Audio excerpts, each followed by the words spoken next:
Hi, welcome to part 1 of reading Quackity's birth chart. As always, you don't know your favorite creator personally, and don't take anything I say seriously. Also, disclaimer, he's the only Dream SMP member I've heard about prior to this, just because of that whole, Leafy drama that went down when Quackity was his editor and he was, getting underpaid or something. In this video, we're just gonna go over his planets and what they mean. Sun in Capricorn, so he's kind of a professional, hardworking, a little pessimistic person. At least that's the archetype of it. And his moon is in Aquarius. So he may come across as, unemotional and detached, but that's not necessarily true. It's actually easier for him to make friends, and he likes exploring sort of humanitarian concepts. He might have grown up feeling extremely different from everybody else, so he's sort of empathetic towards people because of that actually. And he might have had to grow up quicker than most kids. So with his Mercury in Capricorn, he's very calculated with the way he communicates, and this may come across as condescending sometimes, but it's really because he's practical and he kind of wants the best for people. Placement actually indicates that he has dark humor. Hi, welcome to part 2 of reading Quackity's birth chart. As always, you don't know your favorite creator, and don't take anything I say seriously. Last left off with his Mercury in Capricorn, and again, indicates dark humor, literally that's what it means, and he comes across as an asshole,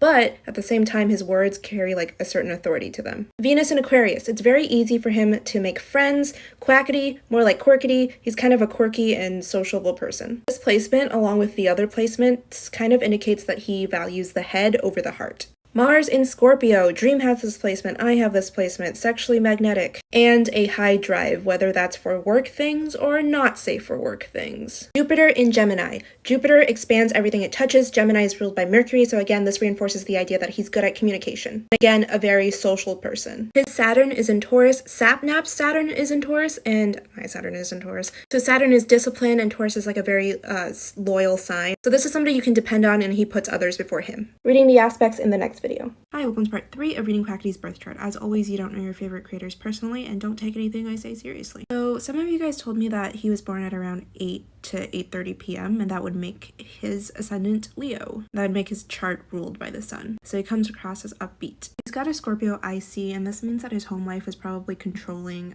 with scorpionic themes, sort of hectic, manipulative, maybe, I don't know.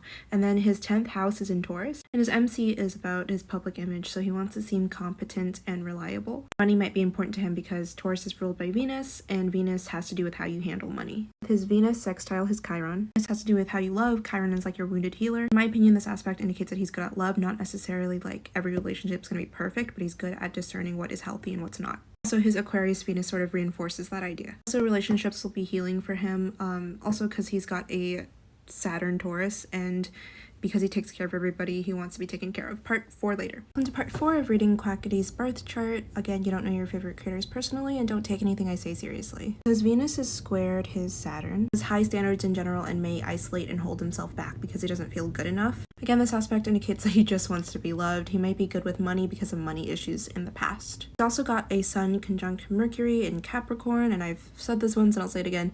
People with this aspect were told to shut the fuck up as a kid. Emphasis on communication, very expressive, a good communicator. He's got his Mercury sextile his Mars. Here's communication, Mars is your drive. Charismatic and driven, but he also has a lot of fighting words. Mars already rules his Capricorn Mercury, so that's intense. He may come across as an asshole, and he actually loves arguing, so when you guys told me he wanted to be a lawyer, I was like, that makes sense. You can see that he's got his Mercury in the 6th house. It's in the sign of Capricorn, which indicates authority. He's also got his Jupiter trine Neptune. Idealistic, passionate, humanitarian. Even though he comes across as callous, it's not out of malice.